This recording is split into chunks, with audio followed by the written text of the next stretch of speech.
umuryango ujijutse uraramba maze abana bavuka bayoborwa na Kristo bagatsinda. Kubaha no kubana bikabaranga igihe cyose, bagashagara uwo mwami basumba ni Kristo watsinze. Wowe mwana udasenga se uziga ubitsinde?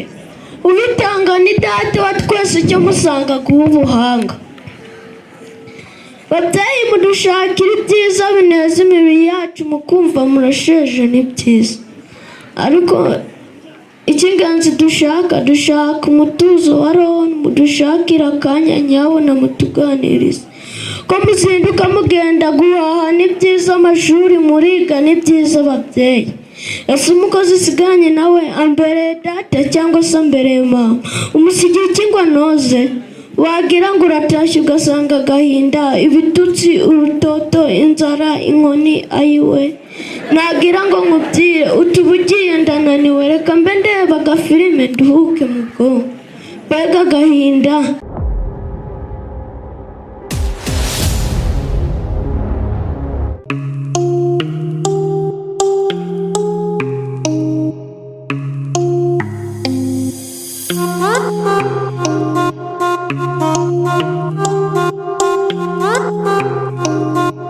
Umuvugo: nshaka umuryango mwiza.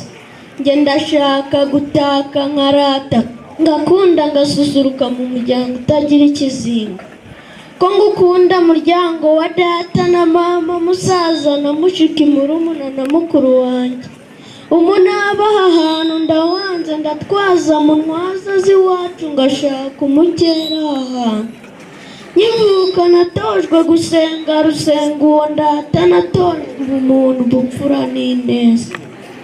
Kandi mubyeyi njye ndata, wanjyanye no kwigaho ku mashuri, masanga ibitangaje, masanga abatanga ibiranga, aba bana batangaje, bagatangaza n'abasanzwe, bagahimbaza n'abababyara. Basanga ibiranga umuntu wa nyawo, aho atuye agenda, bati koko uyu muntu yarize. Urupfu runoza kumvira no kubaha bose, ukabigereka ku masomo meza, ngakunda nkaba umuntu wa nyawo. Niyo mpamvu nkurata murezi nkunda, nkagutaka imitako igukwiye, urarambura ganza sagamba. Kiliziya gatolika urarambura twaza, ukayobora abagusanga bakigukana batagatifuza, kurukundo wema gutanga amasakramentu. Waduhaye abahanga babeza bahabwa ubuhanga na gihanga, wahanze amahanga agahanga ibi byose mureba. Ugasanga bikwiye ko abo bana bahabwa ubuhanga ngo barate uruhanga rw'uwatsinze akazuka kaganza, araganje na n'ubu kandi azahora aganje. Kiliziya nziza iracyaha abo bana, barinde icyo cyaha, bakunde no kubaha Imana. Umuryango ujijutse uraramba maze abana bavuka bayoborwa na Kristo bagatsinda. Kubaha no kubana bikabaranga igihe cyose, bagashagara uwo mwami basumba ni Kristo watsinze. Wowe mwana udasenga se uziga ubitsinde?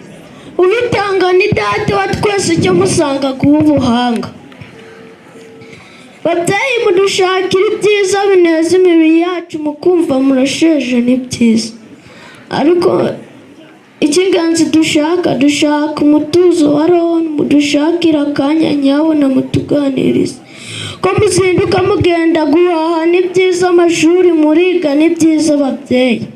Ese umukozi usiganye nawe ambere data cyangwa se ambere mama, umusigiye ikingwa noze, wagira ngo uratashye ugasanga agahinda, ibitutsi, urutoto, inzara, inkoni, ayiwe. Nagira ngo nkubwire utubugiye ndananiwe, reka mbe ndeba agafilime nduhuke mu bwonko. Mbega agahinda. Ese uzamenya ryari ko nkeneye no kumva ijwi ryawe, ngo umbwire izo nama zituma nazerera mu mikurire yanjye, nzagira ijambo nanjye aho ntoya. Mba hafi mubyeyi, umbwire izo nama zituma nazerera mu mikurire yanjye, mbe nogeye Imana n'abantu. Bana rungano, nidutera agatambwe dukora ibyiza duhereye iwacu. Nidufashe ababyeyi uturimo two mu rugo, ntitube ibirara ndetse n'iby'ubumana. Tuve mu birangaza tugabanye uburangare, tugaragaze umuhanga dukura muri Kiliziya yacu. Dusubira mu masomo yacu, dukorane umwete mu rugo no ku ishuri, tuzaba ibitangaza. turakora cyane rwose ni byiza, ariko namwe abayobozi mwaje ndabataka. Nshaka kuba mu muryango mwiza udatana urangwa n'ubufatanye.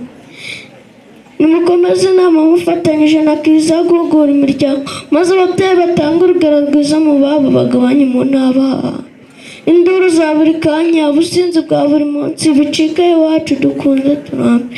Ndasubitse nzasubukura ubutaha. Ni ibyishakira k'ijanda DGS Kavumu. Murakoze. Barakomeza Kavumu barakomeza, ariko ababyeyi mubyumve, mudushakira akanya tuganire, mudushakira akanya tuganire. Babyeyi muramwumvise? Niba mwumvise neza ngo inkoni, ibitutsi, iki yemwe muramenye babyeyi.